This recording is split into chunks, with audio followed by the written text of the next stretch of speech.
What's going on? Oh, whoops. Sorry, wrong game. Definitely was on the wrong game here. Hold on 1 second.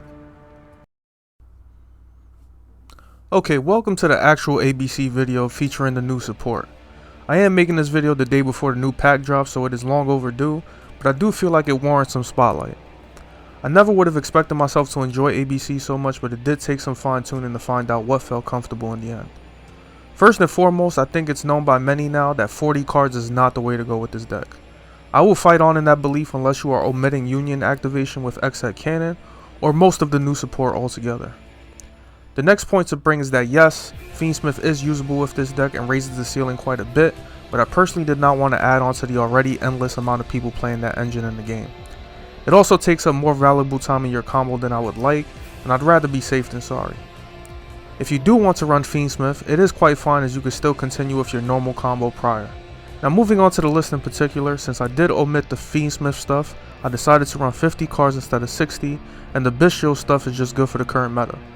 Since the recording of these replays, I have discovered that Starring Knight is kinda mid and unneeded, so that's one tight extra deck spot that can be freed up.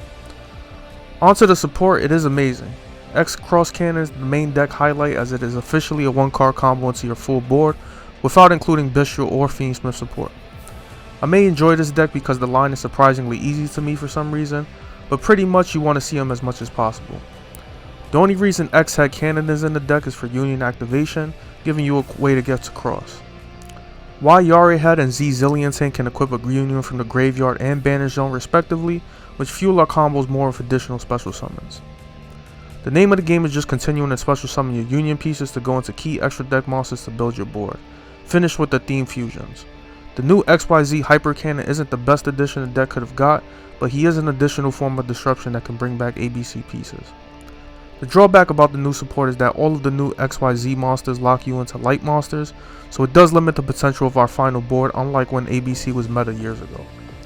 The new Union Controller Fusion is an amazing extension, and most opponents seem to focus on hitting that card with their hand traps as the choke point since it can do so much. I do think this is probably my favorite deck aside from Millennium to use Silhouette Rabbit, since its spell and trap pop effect triggers off Union effects, and Underworld Goddess is so good since we put out so many monsters. I didn't see Appaloosa much, but it seemed like a valid option after the first turn if there were some concerns, since ABC can float back into its pieces without getting locked into light monsters. I run 2 Regulus as opposed to 1 since it still has natural synergy with the Union monsters, and can provide an easy negate when going for plays.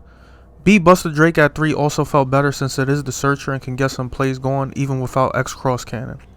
The only real drawback is that you can't search cross with Buster. I didn't have Dragon Ravine or Destrudo for some reason either, so if I had to make a key change to the list I'd find a way to incorporate those since AFD has so much value in this deck. Torque Tomb Gear only works with Union Controller in the full combo, so it has some weaknesses, while Destrudo just needs a level 4 Union on the field. Now in this replay I'm facing probably one of the most scariest matchups, but thankfully I like to consider myself something of a Cyber Dragon player myself. The mystery about this amazing duelist is that he gets these amazing hands I could only dream of when I'm playing Cyber Dragons. You can see here he has so much gas that it isn't even funny, but I for one know I just need to stop Rampage and Infinity if needed. Despite not performing a full combo here, Regulus and Rabbit still provide a decent board, and I would recommend it if someone hits you with the Moltron before those. Regulus didn't get to do much here, but in the perfect world this board would have held up well, and it still kinda does. I definitely didn't expect to see Cyberlow Fusion in the list as that's a personal favorite of mine, but Underworld Goddess really threw me for a loop. Had I committed to a full board I would have been beyond nervous once any Cyber Dragon hit the field, but I would have been forced to shotgun my fusion effects to try and survive. As I try to showcase the actual main combo of the deck, I am rudely interrupted, but thankfully my opponent has exhausted all of his options, so we can still walk away with a win here. I still feel like a proud dad when I see this Cyber Dragon player cooking though, so hopefully he keeps at it. While this replay was a warm up to what you can do outside of the main combo, I think I better show that off while I can. Even though Cross is a decent normal summon, this sucker can actually special summon itself when you have the right monster on the field as well. This works well if you have to search him later on with Union activation after searching it off controller. If he is your only monster, you would equip B Buster Drake like so, but having 2 just helps to start searching in advance while also dodging potential disruptions. You always want to search Y since controller can only be made with him, and preferably platinum gadget since it can't be used as a link material. He does get banished, which is why Z comes next in the order, and which is also why you don't want to use Z as a fusion material. I better stop saying Y before everyone gets confused. This is also giving me serious geometry trauma. Moving on, once you get to the field spell from controller, you can use driver to get torque tune gear to make AFD, and summon your C wyvern, which you would have searched off the next B search. Regulus helps bring B back for another summon and search, and once you get A in hand, you can use C as a link material to summon it. This is a very quick explanation, but you can see the magic as it unfolds, even through a weird hand trap sort of. Since we got the extra searches off earlier, I didn't need to summon Regulus for another search as you normally would, and I didn't summon XYZ Hyper Dragon Cannon since I had this weird phase of saving it for follow-up, just in case there was something board clearing to worry about. He can summon the ABC pieces if he is in the graveyard, but sometimes I like saving the big body for the follow-up.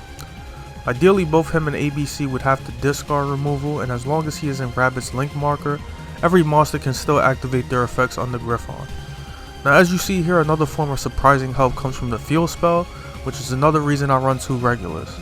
My opponent can't out the Griffon with his Bestial Crash, so he has to struggle to activate his brand diffusion effects, even if he does have the spell in the hand.